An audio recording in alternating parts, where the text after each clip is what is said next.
बिस्मिल्लाहिर्रहमानिर्रहीम। अल्लाह हर शय जो ख़ालिक मालिक परवरदिगार पालणहार वाहिद बेनियाज़ ऐं हक़ीक़ी रब आहे, जंहिंजो न को शरीक आहे न मिसल वो मिसाल। अल्लाह सभिनी सुहिणनि सिफ़तनि ऐं कमालनि जो मालिक आहे। इबादत जे लाइक़ सिर्फ़ ऐं सिर्फ़ हिकु संदसि ज़ात आहे। अल्लाह वाहिद अहद समद ज़ात आहे, जेको वाजिबुल वजूद आहे। अल्लाह समूरी मखलूक़ात जो ख़ालिक आहे। अल्लाह बेहद रहमतनि वारो आहे। अल्लाह पंहिंजे बाननि सां वॾी बाज करण वारो आहे। अल्लाह जो को बि मिसल न आहे। अल्लाह हर शइ ते क़ादिर आहे। अल्लाह रहीम ऐं करीम आहे। अल्लाह माफ़ कंदड़ आहे।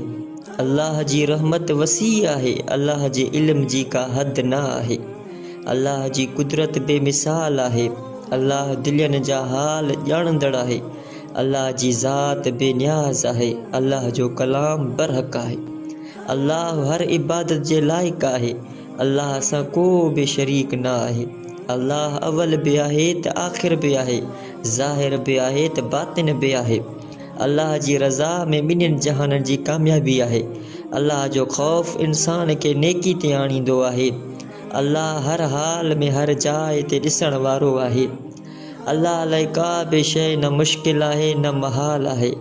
अल्लाह सां मुहबत रूह जो सुकून आहे। अल्लाह जो ज़िक्र दिलनि खे राहत ऐं फ़रहत ॾिए थो। अल्लाह सां बंदगी जो तालुक़ इंसान जी ज़िंदगी जो हुस्न आहे।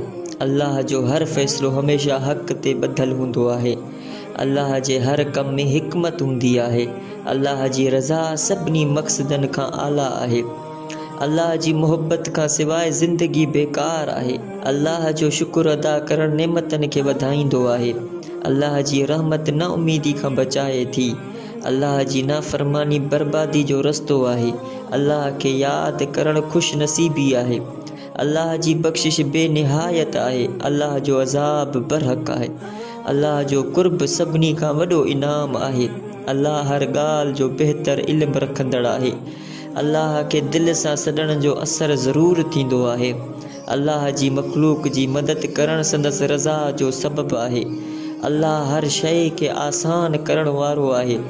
अल्लाह सब्र कंदड़नि सां गॾु आहे। अल्लाह सचाई खे पसंदि करे थो। अल्लाह जी रज़ा में ई इज़त आहे। अल्लाह खे यादि करणु ईमान जी निशानी आहे।